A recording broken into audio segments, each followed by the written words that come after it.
ये स्कूल को बंद करो, बंद करो। ये स्कूल सुरक्षित नहीं है, ये स्कूल बंद करिए। अल्लाह मेरे बाबू को नेक थी, गरीब का बच्चा था, कोई इसका सहारा ना। अल्लाह अल्लाह। जोया परवीन की मौत सिर्फ एक बच्ची की मौत नहीं थी, बल्कि उस व्यवस्था पर सवाल था जो सच बोलने वालों को दबा देती है और अपराधियों को बचा लेती है। ये मामला इंसाफ और सच्चाई की लड़ाई की तरह खड़ा है, जहां सवाल सिर्फ इतना है कि आखिर जोया की मौत हादसा थी या किसी ने उसे चुप कराने के लिए उसकी ज़िंदगी ही छीन ली। मेरी मौजूदगी पटना के पीएमसीएच में, और हमने यहाँ पर बच्ची से बातचीत करने की कोशिश की तो उसने बताया कि वो वॉशरूम गई थी और वॉशरूम में ही उसके पीछे से किसी ने मिट्टी का तेल उसके ऊपर डाली और मिट्टी के तेल डालने के बाद उस पर माचिस से उसे जला दिया। सोचिए, सरकार एक तरफ नारा देती है कि बेटियों को पढ़ाओ, बेटियों को आगे बढ़ाओ, लेकिन सवाल ये है कि बेटियों को पढ़ाए तो कैसे? क्या इसलिए कि वो स्कूल जाकर ऐसे दरिंदों का शिकार बने? अनिल सर छेछड़ा है, ये कोई जरूरत नहीं है मोबाइल दिखा के लड़की को बैठाना। एक मेरा अजीब जी मैडम, हमेशा भी एक कांड होते रहे, इसके पहले भी एक लड़की फांसी दे दी। जोया की मौत ने इसी सोच को झकझोर कर रख दिया है। उस दिन जोया बिल्कुल सामान्य थी। वो जल्दी उठी। सुबह सुबह उसने अपने भाई को भी स्कूल के लिए उठाया। जोया ने अपनी माँ को अपने हाथों से चाय पिलाई। जाते जाते दरवाजे पर खड़ी होकर उसने अपनी माँ से कहा, अम्मी हम जा रहे हैं, अस्सलाम वालेकुम। बज रहा है मम्मी हम जा रहे हैं, अस्सलाम वालेकुम। बताइए लात सलाम करके गई है मेरी बच्चा। किसे पता था कि ये उसकी माँ से आखिरी बातचीत होगी। दोनों हंसते खेलते मुस्कुराते हुए स्कूल गए, मगर किसे पता था कि यही उसका आखिरी सफ़र होगा। बयान है। हाँ थोड़ा थोड़ा हम चल रहे हैं ना। पटना शहर के एक स्कूल की छात्रा जोया परवीन की मौत ने पूरे इलाके को हिलाकर रख दिया है। जोया ने अपनी सबसे करीबी दोस्त जीनत को बताया था कि स्कूल में पढ़ाने वाले एक शिक्षक और एक शिक्षिका आपस में बेहद करीबी रिश्ता रखते हैं। संयोग से जोया ने दोनों को एक कमरे में साथ देख लिया और यही जोया की ज़िंदगी की सबसे बड़ी भूल बन गई। गेट खुलने के बाद आप देखे होंगे डब्बा उब्बा है कि नहीं?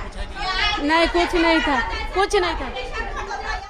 दोनों शिक्षकों ने जोया को देख लिया और तुरंत उसके पीछे भागे। उन्होंने जोया को धमकी दी कि अगर ये बात तुमने किसी और को बताई तो तुम्हारा नाम स्कूल से काट दिया जाएगा।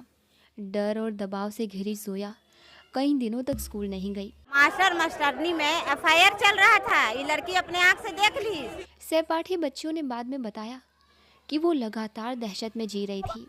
जोया के भाई का कहना है कि जैसे ही मेरी बहन स्कूल पहुंची, उसे सीधे वॉशरूम भेज दिया गया।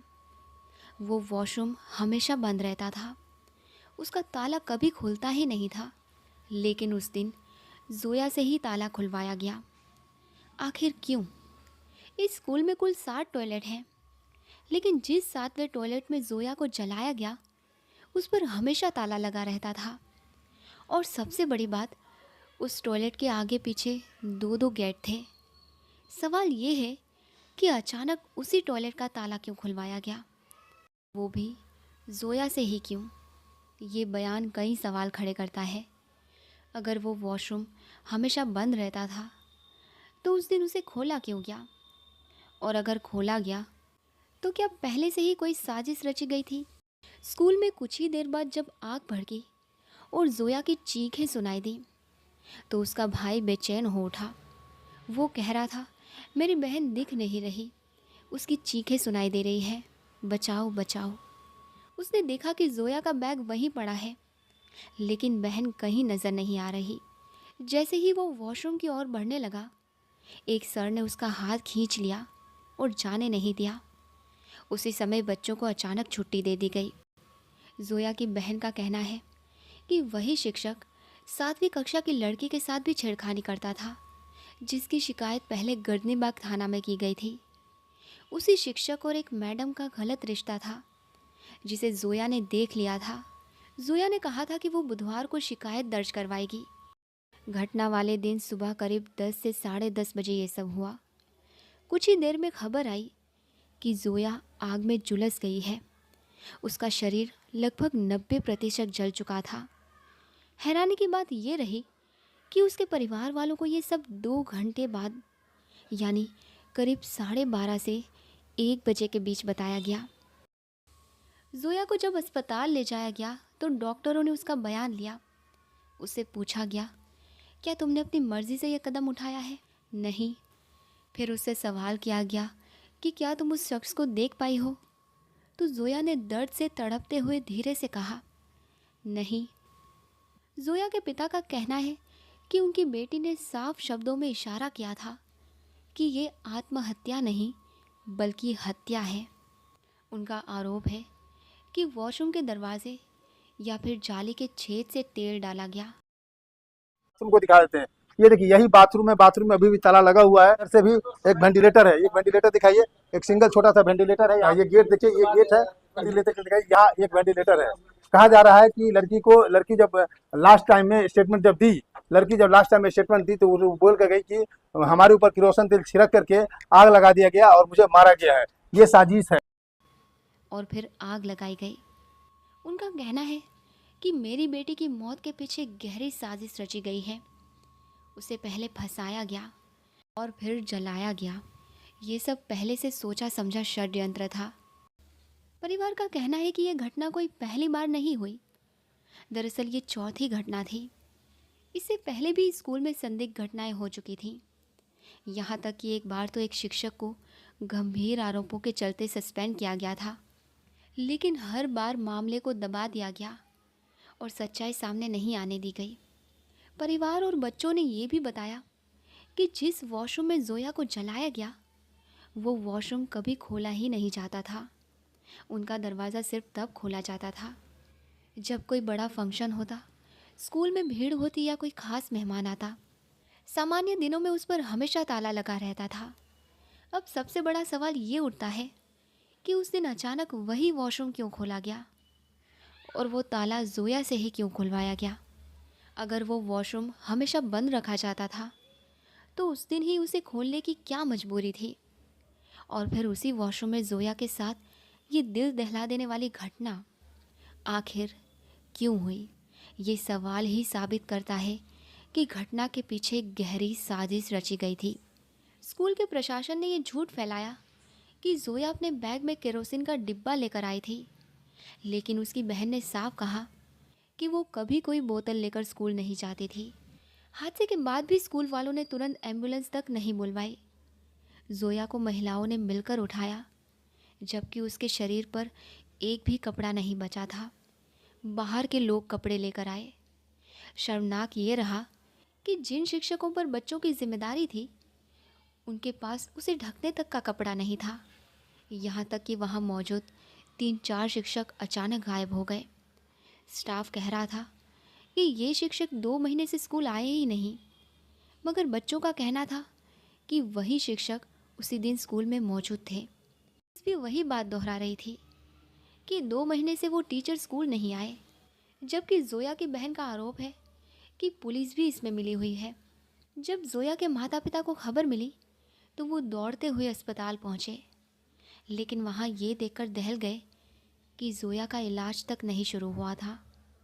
वो दर्द से तड़प रही थी। आखिरी बयान में जोया ने कहा कि वो वॉशरूम गई, पीछे से किसी ने धक्का दिया और बाहर से कुंडी लगा दी, ऊपर से तेल डाला और फिर माचिस जलाकर डाल दी। दरवाज़ा अंदर से नहीं बल्कि बाहर से बंद था। आधा लीटर तेल का डब्बा गेट के बाहर रखा था। तो वही सामान था, उसके अलावा वो 1 बोतल पानी तक नहीं ले गई थी। जोया की बहन ने खुलासा किया कि अगर वो खुद लाई होती तो वो तेल अंदर मिलता, बाहर नहीं। इसका मतलब साफ है कि बाहर से किसी ने माचिस की तीली लगाकर जोया पर आग लगा दी। जोया की अम्मी का कहना था कि उनकी बेटी ने आखिरी सांसों में उनसे कहा, अम्मी, सबने मिलकर बाहर से कुंडी लगा दी थी। मैंने बहुत कोशिश की दरवाज़ा खोलने की, पर खुला ही नहीं।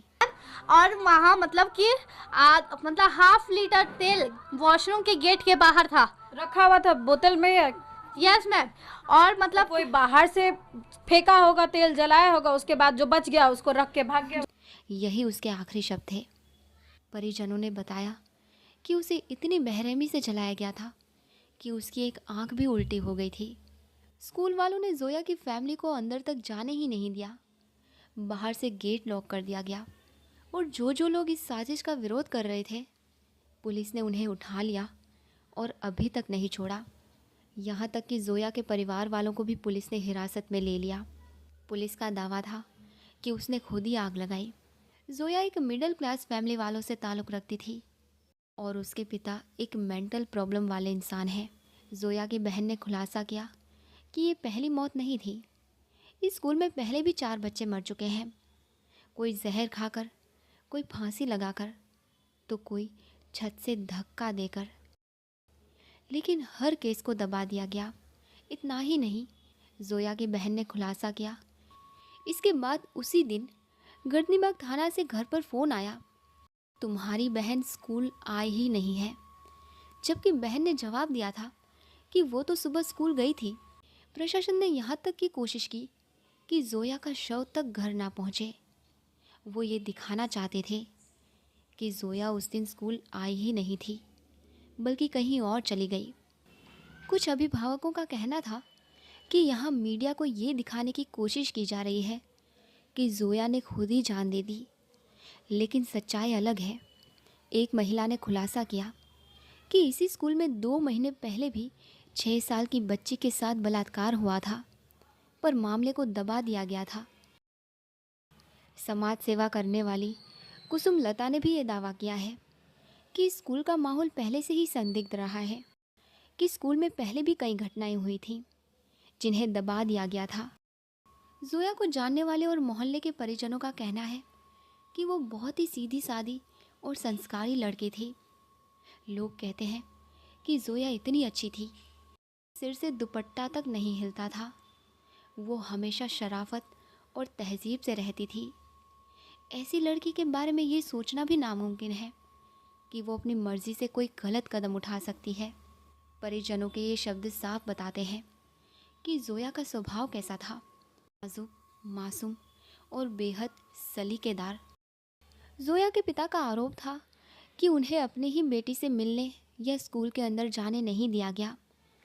लेकिन यहाँ सबसे बड़ा सवाल ये उठता है, जिस दिन ये वारदात हुई उसी दिन सुबह 10 बजे ही बच्चों को छुट्टी दे दी गई थी, तो स्कूल के शिक्षकों और स्टाफ को ये कैसे पता नहीं चला कि इतनी बड़ी घटना उनके ही कैंपस में हो रही है। इससे साफ जाहिर होता है कि स्कूल का पूरा स्टाफ झूठ बोल रहा है, वो सच्चाई छुपाने की कोशिश कर रहा है। अगर उस समय सचमुच बच्चे और शिक्षक मौजूद होते तो ऐसी घटना को छिपाना नामुमकिन था। ये तथ्य अपने आप में साबित करता है कि घटना के दबाने और सच्चाई को छिपाने के लिए स्कूल प्रशासन और स्टाफ की भूमिका संदिग्ध है।